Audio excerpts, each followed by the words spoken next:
Hello，大家好，歡迎返嚟我哋頻道翻頁人生，我係 Yvonne Lin。今日繼續同大家講下權力的48條法則。今集要講嘅係第3條法則，隱藏你嘅意圖。呢條法則聽落好似有啲艱，但其實喺現實生活、職場甚至感情都好啱用。等我同你慢慢拆解下點解要咁做，同埋書入邊啲精彩例子啦。咩叫隱藏你嘅意圖？簡單啲講就係你做嘢唔好話晒俾人聽你想點，尤其係你最終目標，因為一旦人哋知咗你想做咩，佢哋就可以提早防範你、阻你，甚至對付你。相反，如果你收埋自己真正嘅目的，其他人就會俾你誤導，唔知你想點，咁你就可以暗中達成自己目標。書中一開始提到古羅馬時代，卡西烏斯 Cassius 點樣應對凱撒大帝。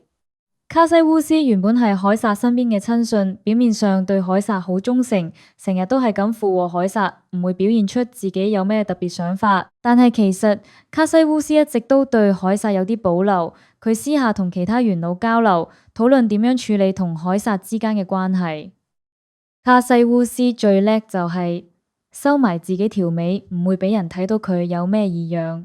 佢同凱撒講嘢時，永遠都係笑面迎人，甚至會主動幫凱撒解決問題，令凱撒完全冇懷疑。直到最後一刻，凱撒都唔知原來身邊最信任嘅人已經同其他人有咗共識，準備一齊作出推翻自己嘅行動。如果卡西烏斯一早表現出自己對凱撒有意見，可能早就被排擠。正因為佢識得隱藏自己嘅諗法，計劃先可以順利進行。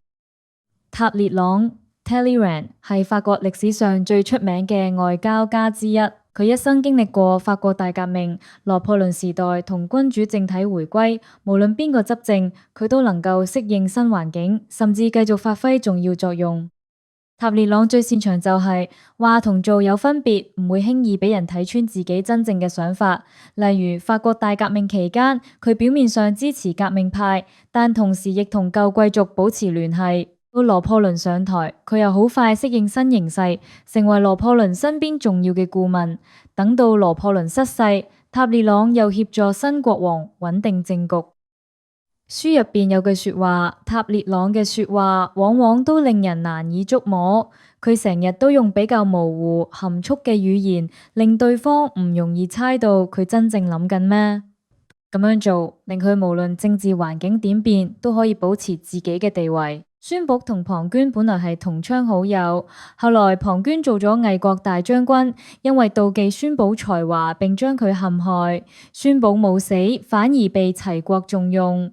孫僕識得隱藏自己實力，表面裝作冇乜嘢用，實際上一直密謀復仇。魏惠王使龐涓攻趙，趙求救於齊國，孫僕採用圍魏救趙嘅戰術，攻擊魏國首都，迫使龐涓回防，大敗魏軍，最後龐涓自殺。孫蒙之所以成功，就係因為佢識得收埋自己真正嘅意圖，令龐涓完全估佢唔到佢嘅復仇大計。書入邊仲有講到文藝復興時期，意大利各個城邦成日互相爭權奪利，好多時候一啲貴族會假裝支持某一方，實際上暗中同敵對勢力聯絡。例如米蘭公爵斯福爾扎 Ludovico Sforza， 表面上同法國國王結盟，暗地度又同威尼斯同教宗勾結。佢成日都用假消息、假承諾嚟迷惑敵人，令對方估唔到佢下一步想點。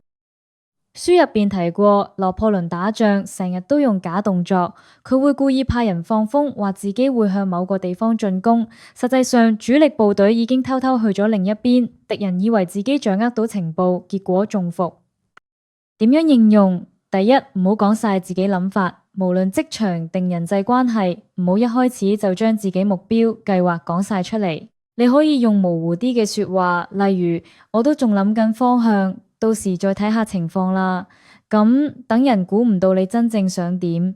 第二，用煙幕彈，有時你可以表面上話自己想做 A， 實際上目標係 B， 咁樣對手或者競爭者會俾你誤導，唔容易阻撓你。第三，唔好過早表現出野心，特別係新入職場，唔好一開始就表現得自己好有野心。你可以表現勤力肯學，但係唔好俾人覺得你想爬頭。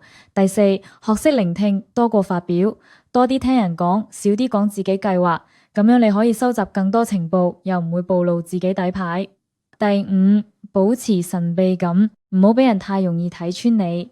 無論係同事、朋友定對手，保持適當神秘感，對方就唔敢輕舉妄動。